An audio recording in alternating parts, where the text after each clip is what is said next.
বাপি বলল রোজ একরকম রান্না খেতে আর ভালো লাগছে না, একটু অন্যরকম রান্না করতো বাবু। আমি বললাম ঠিক আছে, তাই করছি। আজকে তোমাকে বানিয়ে দিচ্ছি চিকেন ভুনা মশলা। চলো রেসিপিটা দেখে নাও।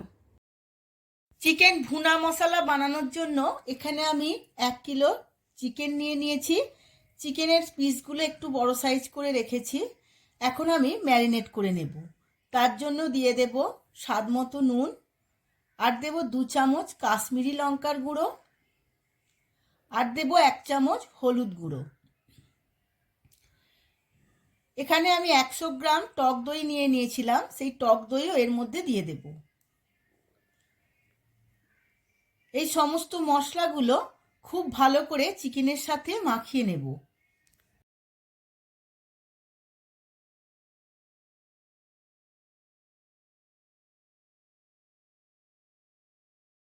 সমস্ত মশলাগুলো চিকেনের সাথে খুব ভালোভাবে মাখিয়ে নিয়েছি। আমি এইভাবে 1 ঘন্টা ম্যারিনেটে রেখে দেব। চিকেন ভুনা মশলা বানানোর জন্য আমি একটা স্পেশাল মশলা তৈরি করে নেব। তার জন্য নিয়েছি একটা স্টার আনিস, 2 বড় এলাচ, অল্প একটু জয়িত্রী, 1/2 চামচ করে মৌরি আর জিরে, নিয়েছি 1 চামচ ধনে, 2 শুকনো লঙ্কা, 1/2 চামচ কাবাব চিনি, 1/2 চামচ গোলমরিচ আর 4টে ছোটো এলাচ। সমস্ত কিছু কড়ার মধ্যে দিয়ে আমি ড্রাই রোস্ট করে নেব।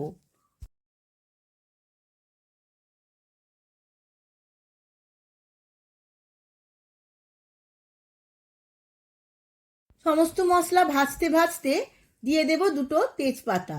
তেজপাতাও আমি মশলাগুলোর সাথে ভালোভাবে ভেজে নেব। সমস্ত মশলাগুলো ভাজা হয়ে গেছে, এবার ঠান্ডা করে গুঁড়িয়ে নেব। তার আগে আমি শুকনো লঙ্কার বোটাগুলো ছাড়িয়ে নেব।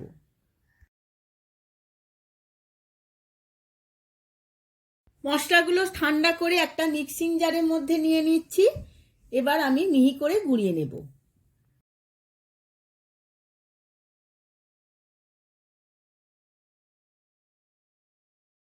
মশলাটা মিহি করে গোড়ানো হয়ে গেছে। আবারও আমি মিক্সিং জার নিয়ে নিয়েছি। এর মধ্যে দিয়ে দেব 6 থেকে 8টা কাঁচা লঙ্কা, আর দেব 50 গ্রাম করে রসুন ও আদা। আমি আদাটা খুব ভালো করে ছোট ছোট করে কেটে নিয়েছি। আর দিয়ে দেব আমি 1.5টা টমেটো। টমেটো আমি রাফলি কেটে নিয়েছিলাম। সমস্ত উপকরণগুলো একটা মিহি পেস্ট করে নেব।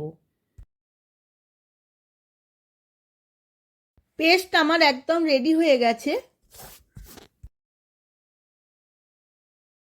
এবার আমি মূল রান্নায় চলে যাব। তার জন্য একটা কড়া বসিয়ে নিয়েছি। কড়ার মধ্যে আমি 5 থেকে 6 চামচ সর্ষের তেল দিয়ে দিয়েছি। আমি সর্ষের তেল দিয়ে করছি, আপনারা চাইলে সাদা তেল দিয়েও করতে পারেন।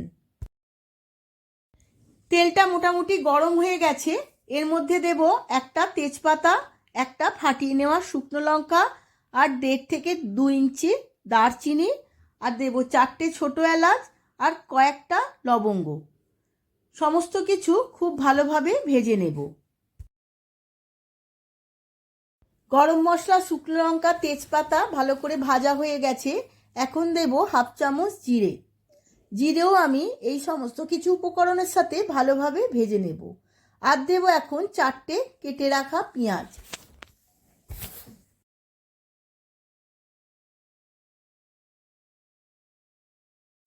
পেঁয়াজগুলো আমি খুব ছোট ছোট করে কেটে নিয়েছিলাম। এখন আমি পেঁয়াজটা খুব ভালো করে ভেজে নেব। এখন পেঁয়াজগুলো ব্রাউন করে ভেজে নেব।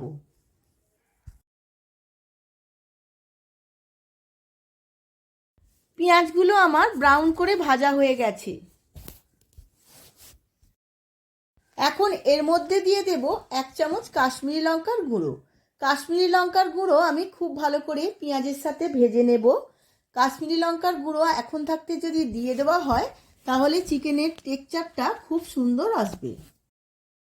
পেঁয়াজ আর কাশ্মীরি লঙ্কা খুব ভালোভাবে ভাজা হয়ে গেছে। এখন আমি দিয়ে দেব পেঁয়াজ কাঁচা লঙ্কার পেস্ট। এর মধ্যে আমার টমেটোও দেওয়া আছে। এখন আমি সমস্ত কিছু খুব ভালো করে ভেজে নেব।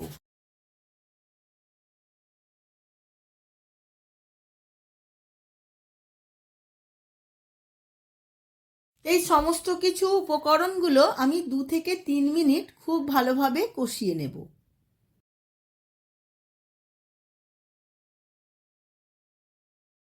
কষাতে কষাতে আমি দেব এর মধ্যে স্বাদের ব্যালেন্সের জন্য অল্প একটু চিনি। এখন এর মধ্যে দেব 1 চামচ হলুদের গুঁড়ো। হলুদের গুঁড়ো দিয়ে আমি খুব ভালোভাবে মিশিয়ে নেব। দেখুন বন্ধুরা, মশলাটা থেকে তেল রিলিজ হতে শুরু করে দিয়েছে। সমস্ত মশলাটা খুব ভালোভাবে কষানো হয়ে গেছে। এখন দিয়ে দেব আগে থাকতে ম্যারিনেট করা চিকেনগুলো। এই চিকেনের বিশেষত্বটা কি, যতটা বেশি ম্যারিনেট করবেন ততই সফট এবং সুন্দর হবে।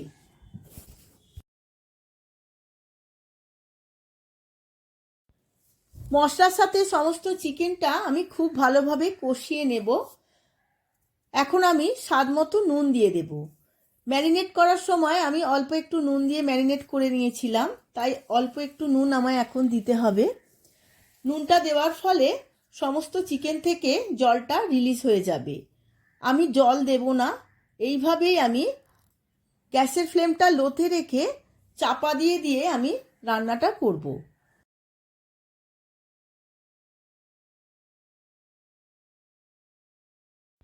দেখুন বন্ধুরা, কতটা জল বেরিয়েছে চিকেন থেকে। এখন আমি দিয়ে দেব আগে থাকতে ভেজে গুঁড়িয়ে রাখা মশলাটা। এই মশলা থেকে আমি 4 চামচ মশলা এর মধ্যে দিয়ে দিলাম। মশলাটা এবার আমি চিকেনের সাথে খুব ভালোভাবে মিশিয়ে নেব। এই মশলাটার সাথে চিকেনটা আরও কিছুক্ষণ আমি কষিয়ে নেব। এই চিকেনের কালারটা একটু কালো কালো হবে। এখন আমি চাপা দিয়ে আরও কিছুক্ষণ রান্না হতে দেব। গ্যাসের ফ্লেমটা এখন লোতে রেখে দেব।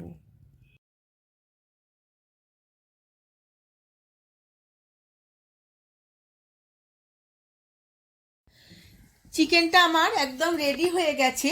আমি সম্পূর্ণ চিকেনের রেসিপিটা কষিয়েই করেছি। এখন আমি ওপর থেকে দিয়ে দেব বেশ কিছুটা ধনেপাতা। আবারও একবার সমস্ত ধনেপাতাটা চিকেনের সাথে মিশিয়ে নেব। আমি গ্যাসের ফ্লেমটা অফ করে দেব। কিছুক্ষণ পরে আমি সার্ভ করে নেব।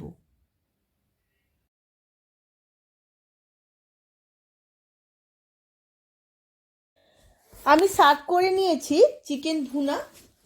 দারুণ দেখতে লাগছে। আপনারাও আমার মতো করে বাড়িতে একবার বানিয়ে ফেলুন। রুটি, পরোটা, নান যে কোনো কিছুর সাথেই সার্ভ করুন না কেন, সবার খুবই ভালো লাগবে। রেসিপিটা যদি ভালো লেগে থাকে আমার ভিডিওটিতে প্রচুর লাইক, শেয়ার, কমেন্ট করবেন।